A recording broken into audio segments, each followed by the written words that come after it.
Coming to the green flag here for round number 8 of the 2023 FBRL Hardee National Series season. RJ Bishop on pole position here at Nazareth Speedway for our second short track race of the season. Green flag in the air.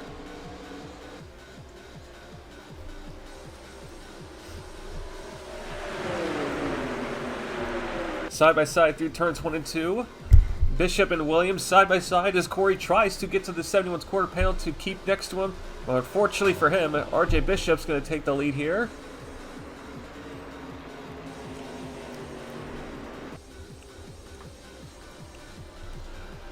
Bishop leads the first lap here, but Corey Williams immediately slots back into second place, looking for an attack here on the 71. Curtis Racing is coming off 3 straight wins. Corey Williams would love to try and match his teammate Jeff James's 2 wins with a second win today. But RJ Bishop in 71, he's been pretty quick all weekend long. And they have a big aim to challenge this 14.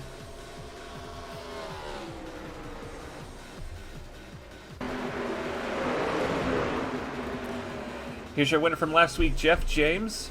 He made a massive mistake in qualifying, which sent him all the way to the back of the field. So he's going to have quite a climb here as he gets past Ryan Butcher, who also made a mistake in qualifying. So you can see this 4-car.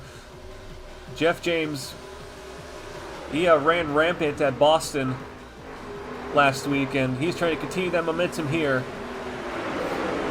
But he's got quite a road ahead of him here. This is also one of the shortest races of the season, so he's got even less time to make up ground here. But he's already cracked the top 30 portion, so he's definitely got a car here that can compete. Here's Major Robinson in the 81. Currently battling Gatlin Downey for the 10th place position. Robinson, who is running a full-time schedule, sharing the 81 with a handful of drivers and the 36 with a handful of drivers. Unfortunately, Robinson has not been able to qualify the car in while driving the 36, so in his return to 81, he is back. And trying to get a good finish for this 81 team that has been struggling this season. It's been a rough couple of weeks for Spa. And they're still trying to get this 81 car in the top 30 in owners points here. And right now this run is going to help.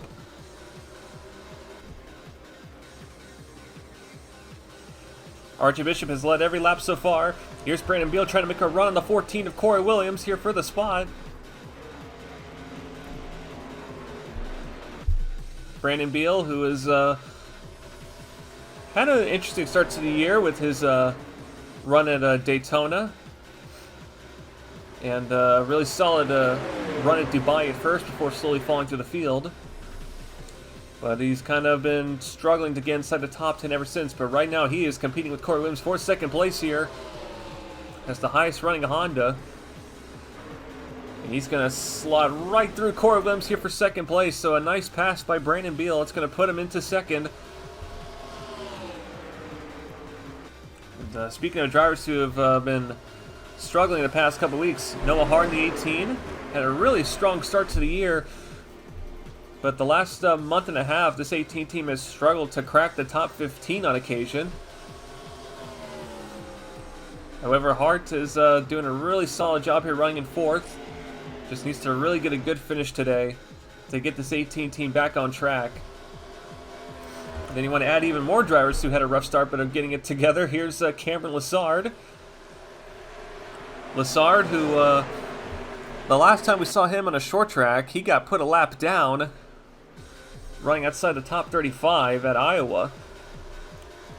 And you have to believe that was a bit of a learning experience for him, as that was the first time he's had to deal with a short track like that and with a car that I don't think was fitting him very well. But Lessard had a good couple of opening races, but has struggled on the ovals. But today he is doing really good. He's been really strong this weekend overall. And they're hoping that this is the turning point for his season to get him back on track here.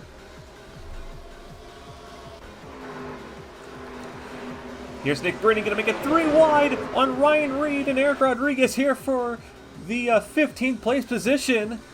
Well, 14th actually, as Reed has to force his way up the hill as Rodriguez wisely backed out of that. But Breeding, he is on the move here, trying to get this car forward. And he clears the 2 Mercedes cars. Had to get a little bold to make that move work, but he does make it stick.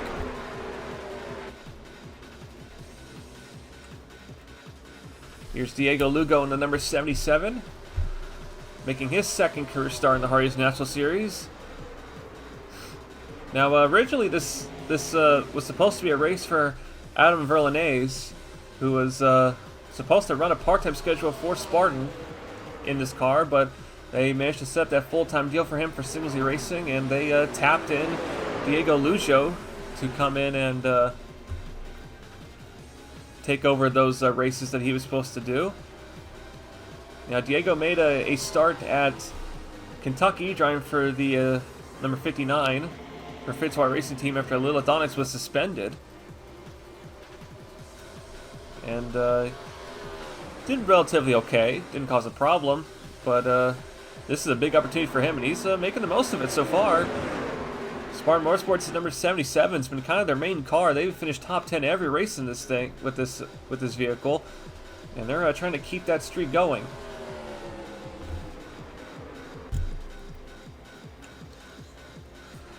While RJ Bishop leads in the 71 car, his teammate Lane Sanders, I'm not sure what's going on, but it definitely feels like the team has definitely missed the setup this evening.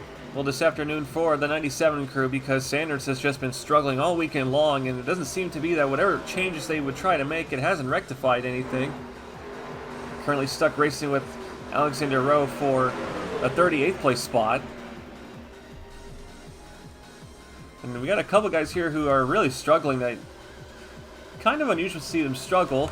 Tim Fiegel in the 87, he's had a rough past couple weeks, but he's trying to rebound from a tough night at Boston. Ryan Butcher, who has been trying to follow Jeff James through the field, but unfortunately this 8 car does not seem to have a lot of hop to it,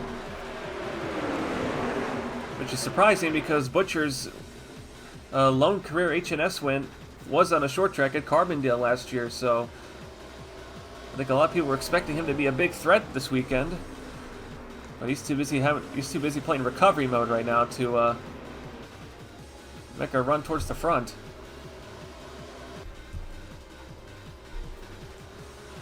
Brandon Beal got second place, but he has not been able to get up to RJ Bishop here. As here comes Corey Williams, the 14, trying to recover second place.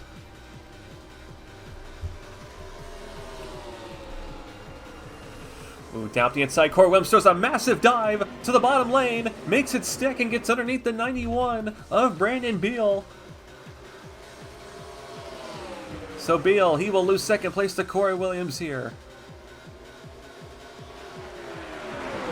You have to wonder if Corey Williams here, we're just about halfway into the run, you have to believe that perhaps this 14 car has a long run car, because it seemed like he kind of struggled getting the car going there for that opening portion, but either he's got a good run on the car, or maybe Brandon Beal just burned up his stuff, because he's starting to pull away from this 91 a lot easier than he did at the start of the race here.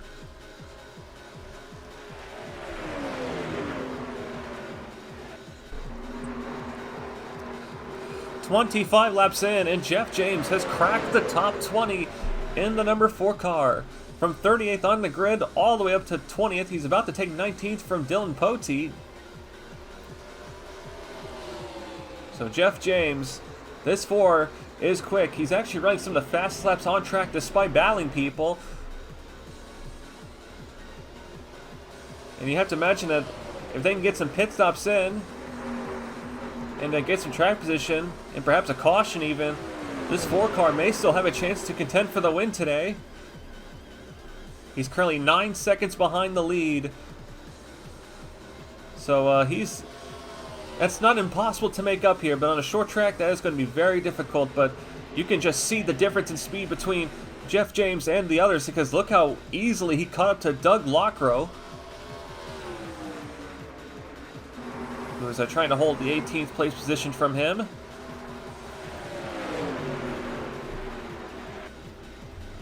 Jeff trying to get underneath the 35. Lockero's fighting him for it here.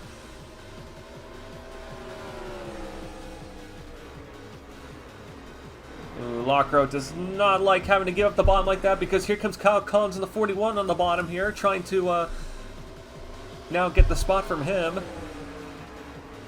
But Lockrow does cut the bottom off there and keeps Collins behind him for now. Here comes Corey Williams in the 14. He's making a run at the 71 of RJ Bishop. Bishop comes up to try and put Dirty Air in the 14. But that's going to allow the 14 to get a good run off the corner there as he arcs it off. And Corey, he makes a late dive to the bottom lane, gets underneath the 71, forces his way through, and he's going to take the lead here on lap number 27. Here comes Brandon Beal now to try and capitalize. He wants second place from Bishop. So Corey Williams now to the lead, looking for his second win of the year. And he's got a clean racetrack ahead of him here, as now the battle for second is erupting. Here comes Noah Hart to try and join the battle here. And Bishop, he is trapped in the top lane. He's trying to get back down to the bottom.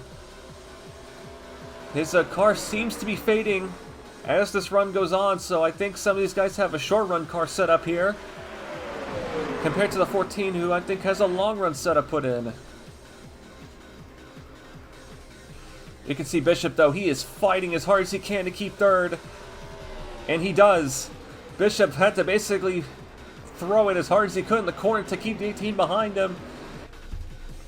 But he has lost the lead, and he's lost the pace as well that he had to start. Here's the battle inside the top 15. There's Ryan Reed, gets really tight entering the corner. Rodriguez hits into the quarter panel, and that was almost a disaster. Reed got tight in turn one, and then Rodriguez got loose off the exit, and that almost ended up in a massive accident there. And Rodriguez goes underneath the 24, hopefully with less stress this time. And he gets the spot, so Rodriguez moves up to the 14th.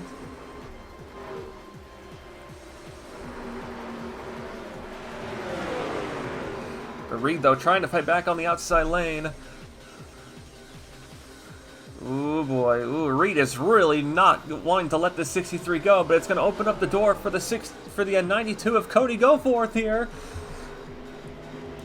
Here comes Goforth under the inside. Ryan Reed would love to get a top 15 finish here today, after how his season's been going so far. Here comes Jeff James, though, in the 4. He's been hauling it. He just got past Christian Vargas. He's now on the hunt for 16th from Reed.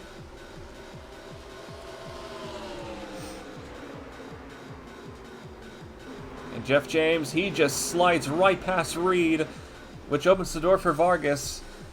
And his march towards the front continues. It's about for 16th, a bit further down the pack. It's Zachary DeLello and Kaylee DeGarmo. And, gotta say, pretty solid run coming from these two right here. Kaylee DeGarmo making her first start in 4 races here after DNQing the last couple of months. She was actually running 25th for a little while there, but unfortunately I think the pace is starting to drop off of her. But Zachary DeLello was, DeLello, he checked up. I wonder if he must have made a mistake there in the corner. But DeLello, who failed to qualify at Boston, he's back this week, and this is easily the best run he's had so far this season, running inside the top 26 here. His teammate Luis Hernandez is running a bit further down the order, and considering Hernandez has basically been faster than him this whole entire season, this is definitely the type of run that DeLello needs to try and get some speed back on this car to get into the races again.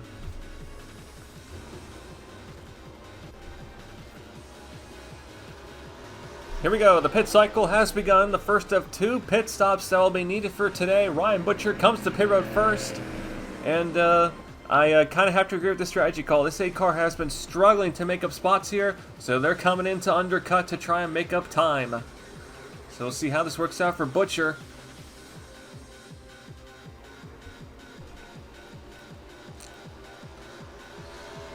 Brandon Beal dives to pit road. Corey Williams elects to stay out an extra lap here as Corey pulled out to a 2.5 second lead in just about 15 laps there. And that's the strength of that 14 car, that he was able to get that lead as soon as he got clean air. And you can tell these guys are thinking, we have to make up the time here in some form. And the rear bear in the 91 seems to be incorrect. Let's just pretend that's not there. Corey Williams responds to the 91. He comes to pit road in the 14. Richard Johnson elects to stay on the number 10 car. So he's going to go for the overcut strategy here. And they're waving him to pit road this time. So interesting decision by the 10 team to stay out here. They have a top 5 car, it seems like, but they need to find a way to get some extra pace to catch Corey Williams here. Oh, we got a problem here. RJ Bishop just hit the side of the 14 on pit road. These pit boxes are very tight, which has been kind of a concern this weekend. They're very small boxes here. In the 14, they've got right side damage. They're electing to fix it here, and RJ Bishop comes out in front of the 14. And Brandon Beal in the 91, who pit the lap prior. He's going to take the immediate lead here in the 91.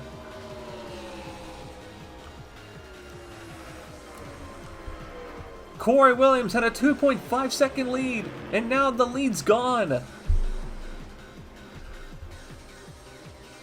RJ Bishop hit the side of him. He couldn't get out of his pit stall because they fixed the car, and the 42 is now hit the back of the 93. LaPrade hit the back of the 93. He's being moved over to his box. And that's going to cost him a couple of laps here as Diego Lujo in the 77 is also in his pit stall. Something's gone wrong with the 77. It is absolute mayhem on pit road. My voice definitely didn't crack there, but Lujo in the 77, he's going to lose a lap here. But what happened to him? Here's what happens to Diego Lujo here.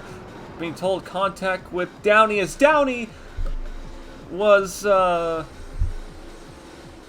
don't think he was even paying attention. I don't even think he saw the 77 there. I think Downey was turning in for his box and didn't even realize the 77 was there. And that's going to cost the 77 some laps here.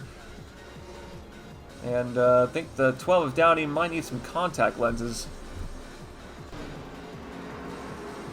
Let's watch this again here. Just RJ Bishop, he just clips the right side of the 14. And I'm not sure what that was for, but that has inadvertently put him back in front of the 14 here. Because look, they go around to the right side. They're fixing the 14 because the right side damage was going to hurt him. They get it punched out quickly, and they punch it right back out behind Bishop.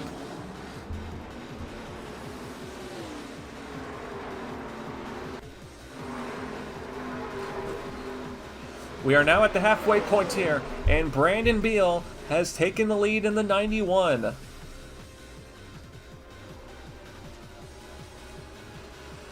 Boy, this was quite a turn of events here, as Brandon Beal didn't even have to really do anything to get the lead. He pit first and then let Bishop and Corey hit each other on pit road, and that had cost him time, and it got him the lead. But now here's a different problem here. Beal is now at the tail end of the lead lap cars here, and we have not seen lap traffic so far today. And remember, Beal was one of the first guys to pit, so he's going to have older tires, and that's going to really hurt him when he's trying to get past lap cars here. You can see he's struggling just to get past Justin Henley. RJ Bishop in second place now. Memphis Fisher in the 11. He started in outside the top 15. and he's worked his way up to 3rd. So a quiet climb to the field for Fisher, who is not exactly thrilled to be here this weekend for some reason. I can't imagine why. And Corey Williams, he had a 2.5 second lead at the start of the pit cycle. He is now 3.1 seconds behind the leader.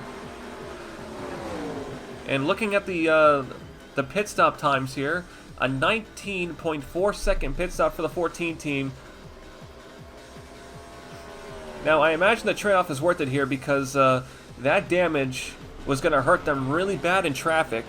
So they got it repaired. It wasn't anything too serious, fortunately. But you can see this 14, I don't really think it's as strong as it was before.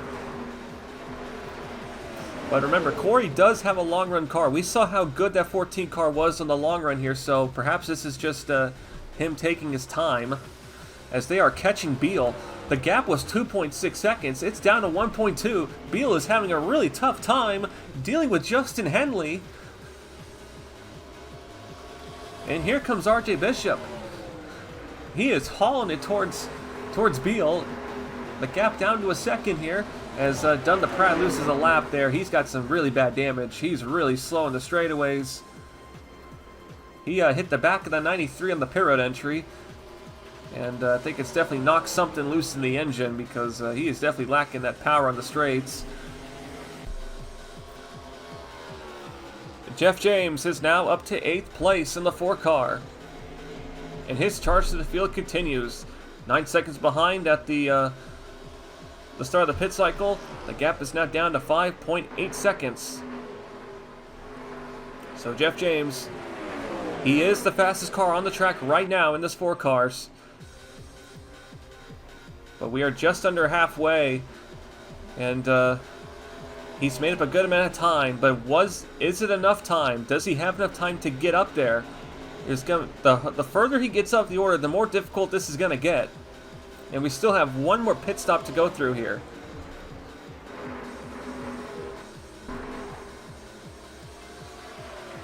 Diego Lujo lost 3 laps on that pit cycle after that contact with Gatlin Downey.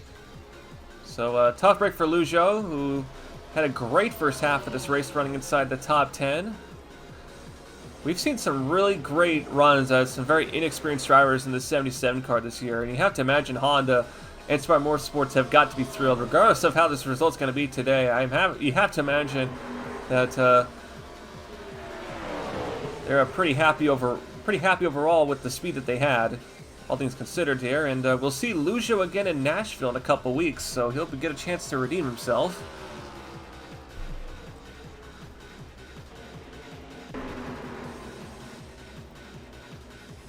Tommy Roberts Racing just has to be really thrilled right now. They've got this 38 car running inside the top 25. And that was not something we saw very often last year. No matter what driver they put in that 21, they just really couldn't compete. And granted, she's about to get a face full of Julio Caesar, James Elson, and Dylan Poteet, but still a really good run tonight, or today. You don't see a moon, do you? But DeGarmo is driving their heart out right now, trying to get this team a really good finish that they need. But there's some stiff competition behind her, that's for sure. And they are all over her. Caesar is basically pushing her through the corners on exit, it feels like there. As Caesar now dives to the inside. Can he get the spot there as Elson tries to slot in between them, it looked like. That could have been bad.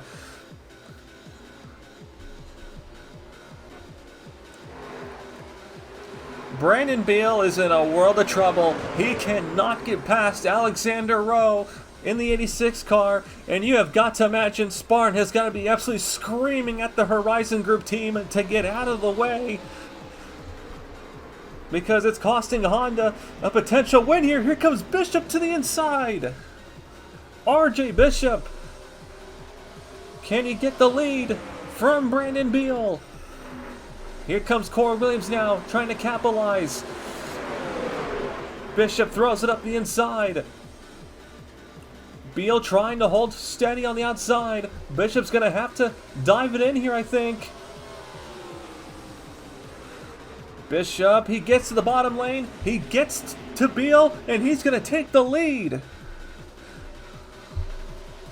And whoa, Onyx and Rue got together, and right in front of the leaders, and oh boy, Onyx, okay, she's not going to be happy about that one, but she's under probation. Yeah, Onyx, you may let that go. She's got to learn to let things go there. Granted, I can't exactly blame her if she's mad with Roe, but here comes Bishop to the inside. And, yeah, that was smart. Yeah, get Bishop realized what might happen here based on Lilith Onyx's prior history, and he made sure to get in front of her immediately. As Brandon Beal now, he is getting shuffled. Here comes Memphis Fisher on the bottom lane, trying to keep him up there. Ooh, Beal needs to get to the bottom there. He's going to get trapped behind Onyx. And here comes Fisher through. Hart's going to come with him as well. And Beal, man, that 91 just really struggled in the traffic there. The older tires and perhaps just tightness of the aero push was just too much for the 91 car. And he's about to fall out of the top 5 at the rate he's going right now. 30 laps to go here in Nazareth. And RJ Bishop now, all of a sudden, has retaken the lead after losing it at the end of the run. But now, he's got a problem. And his name's Corey Williams, who has the long run pace. Now, these two pitted the same lap, obviously, if that contact on pit road wasn't obvious enough. But right now, Bishop here, he's going to have to forget about that. He's going to have to try and just run some good laps here. He needs to make sure he keeps the lead at the end of the pit cycle here. He laps down Nick Pericles there. Now remember, Turner and Spa are in an alliance here, so will Pericles get out of the way for the 14? No, he doesn't. Pericles fights back on the outside. Corey couldn't get to his quarter panel. Oh boy. Ooh, Corey got real tight off the exit of 2. Trying not to hit the back of the 90. I think Pericles is playing games here. I don't think he's going to let the 14 go without a little bit of a fight here. Oh boy, Corey, he's trying to be nice to Pericles. But RJ Bishop is starting to pull away. And you have to imagine Ford is happy about this one because Pericles has all of a sudden picked up the pace as well. Pericles, granted, did pit a little bit later, but still, Corey, he is still stuck behind this 90 car.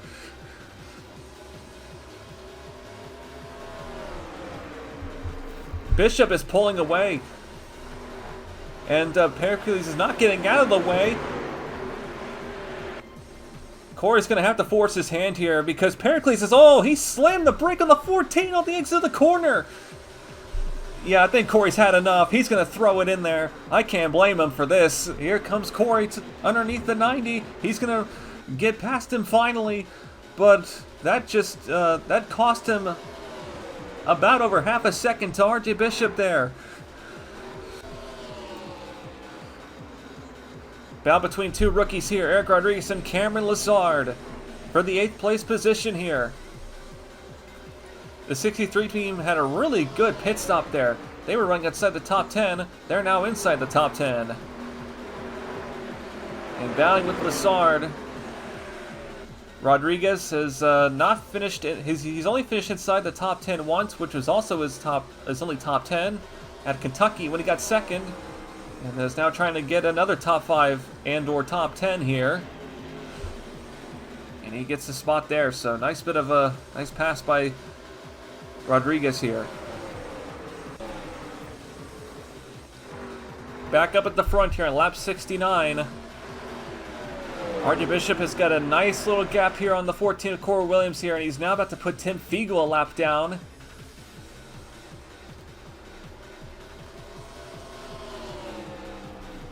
Gap is up to 0.8 seconds here.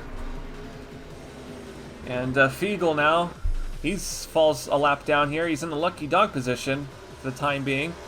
Now, we saw Pericles kind of get in Corey Williams' way here. Now, I wonder if Tim Fiegel's going to be a bit more courteous here to the 14 Curtis racing car here, and doesn't look like it. Fiegel gets a good run off of turn 2. As Corey, he dive bumps the corner, tries to get underneath the 87, and Fiegel, he's gonna make him work for it here. Ooh, Corey underneath the 87 here. Should be able to get him here, but passing in this corner can be pretty difficult. Ooh, Fiegel, Fiegel hugs the quarter panel of the 14, tries to get him to tie off exit there, and Corey now takes, well, not really the spot, but he takes the on-track position there, and that just helped the 71 a bit more. That cost him about 0.4 of a second. Wow. So 2 Spa cars have gone in Corey Williams' way, and it's allowed RJ Bishop to get a 1.3 second lead here with just under 20 laps to go.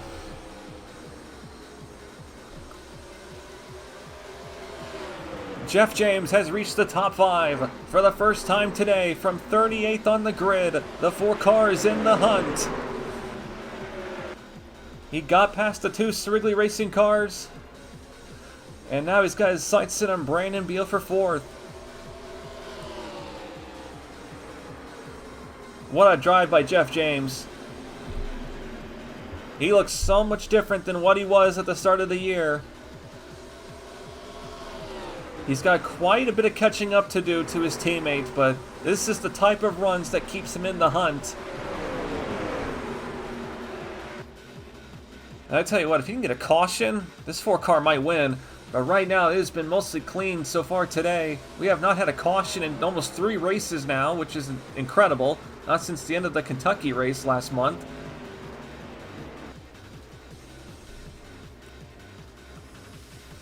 So remember when Ryan Butcher pitted first to undercut? Well, that undercut has worked out in his favor. He's 18th.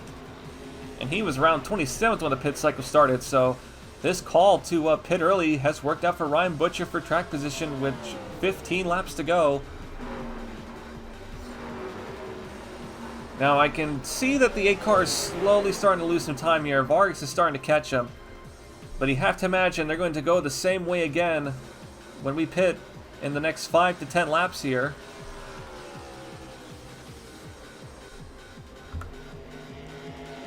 It's been a bit of a tough day for Shade Bignacco Racing, as Ryan Butcher currently the highest running car in 18th, James Ellison back there in 25th, and then Kev Shear in 26th. SBR had 3 of their 4 cars finish inside the top 10 at Boston last week, but this week they look like a completely different team. I really wonder what happened at the shop this weekend for them to struggle so much, but so far this is definitely a weekend that they're going to want to forget. Just under 12 laps to go here in Nazareth here as RJ Bishop gets past his teammate of Lane Sanders to put him a lap down. And that is quite a shocker there. I'm not sure Turn Performance Racing really expected something like this today.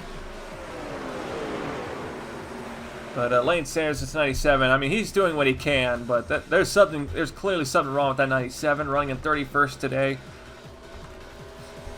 And he does have one job he can do, though, and that's potentially hold up the 14 of Corey Williams here. We saw his drivers, Tim Fiegel and Nick Pericles, get in the way and cost Corey Williams some time there. But now Sanders, he's on the outside. He's trying to fight back against the 14. This is the 3rd Ford car that has gotten Corey Williams' way as Corey got loose in turn 1 and 2. And that's going to cost him time. Sanders now on the outside. He cuts back down low. 10 laps to go, 9 at the line. Oh, Corey Williams, he has got to be so irritated right now. Every Ford that he comes across just gets in his way. Spa, Turn Performance Racing, they are in an alliance together. They have a reason to help each other here. And now time is being lost here. Sanders has cost us 14, almost half a second already. And Corey, I mean, great, all credit to him. I don't think anyone would really blame him if he just shoved someone out of the way, but he's trying to play nice. And Lane Sanders is being one heck of a teammate. Whatever your opinion on this is incredible teamwork by the Turner guys, because they are just keeping this 14 out of the 71's way. If I was Corey, I'm coming to pit road now. They're going to have to pit with a couple of laps to go here, as here comes the 14 underneath the 97 to finally get next to him. You can see Delos on pit road, so the pit cycle's beginning here. Now remember what happened last year. Luke Martin won the race after he pitted first, and you have to imagine RJ Bishop has to be thinking the same thing. What do you do here? Here comes Bishop. Yep, he's going to come to pit road first. He is not going to let the 14 overtake him. That was a smart call by Bishop. Really smart call. He was not going to let Corey get anything on him here. He comes to pit road with him. Richard Johnson stays out in the 10 car.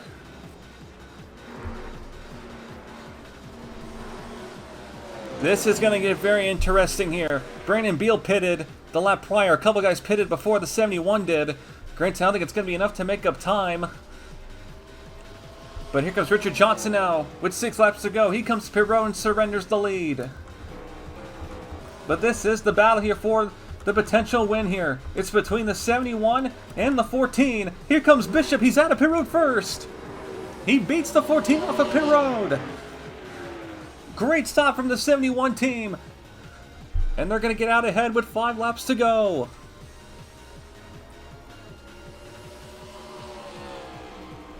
Lane Sanders has not come to pit road yet, but he's going to come right back behind his teammate there.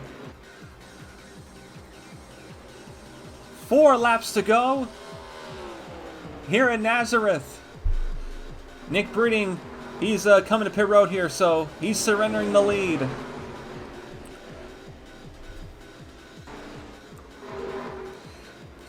Here's Breeding here, and they're taking no tires. It looks like everyone else took 2 tires, but no, they're going to take a stop and go. Ooh, Breeding, he has not been having a great day today, but they're making a call here to try and make up some time. Now almost everyone took 2 tires, but Breeding took none, so I can't imagine how this car's going to drive.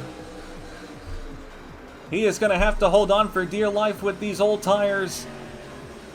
And you can see the difference there as Beal and Jeff James just got away from him that easily. And now Beal is all over him. Oh boy, oh, Breeding's a hazard right now as the 91 of Beal gets hooked by the 11, but he saved it. What a save by Brandon Beal. Holy cow, Fisher almost just junked him, but Beal held on for dear life.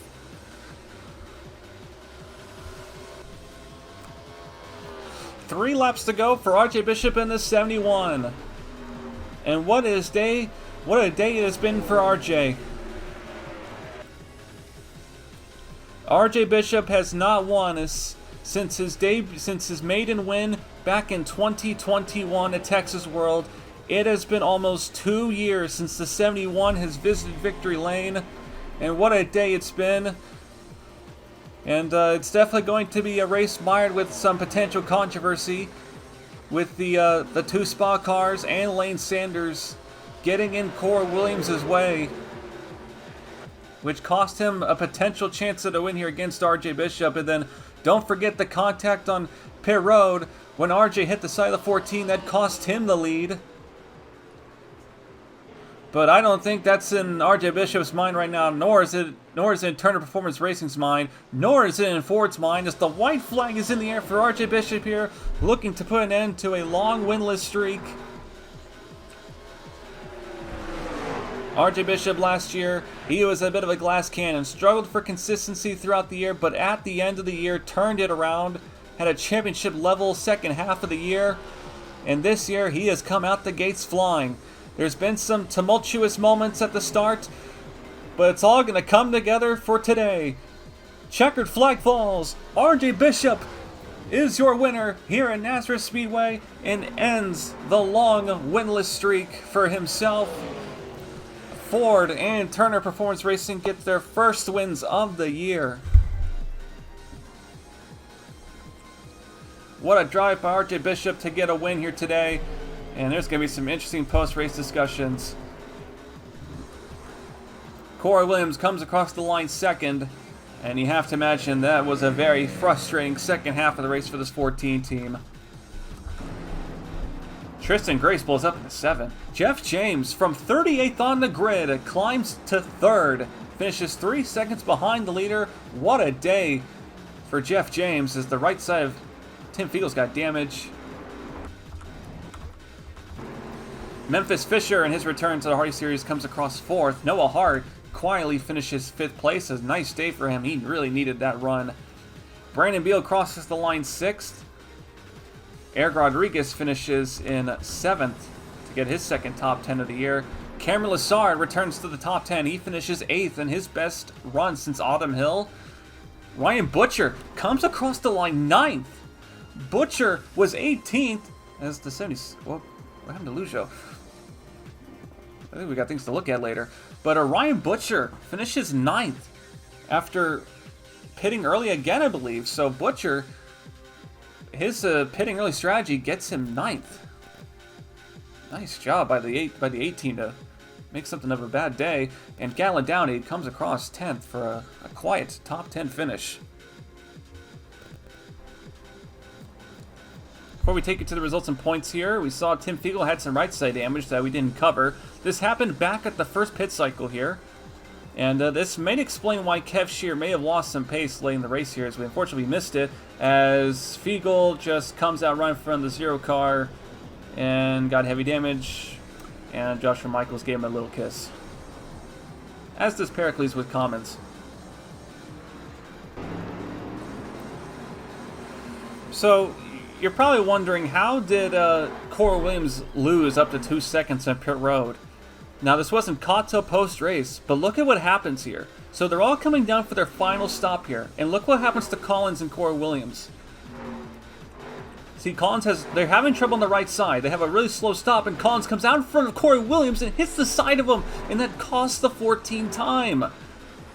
So that was possibly where RJ Bishop made up that extra time, because Corey was less than a second behind, and that little contact may have cost Corey up to 2 seconds there. Here's what happened to Lugo post-race, as there was a massive checkup at the back of the field, and yeah, just a couple of kisses there.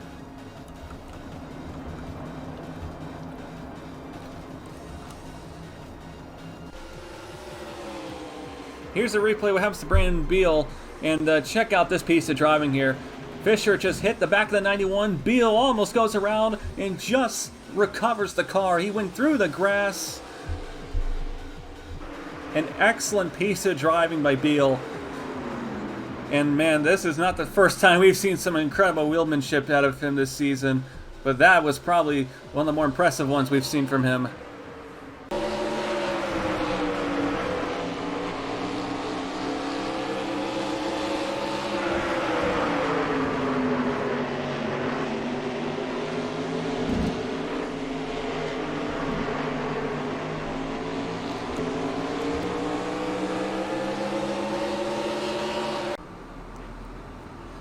Here's Adam Verlanes before we head to results and points finally. Verlanes hit the back of the 35 of Doug Lockrow, and that costed Verlanes 2 laps. That's pretty much all the stuff missed. Now to results and points.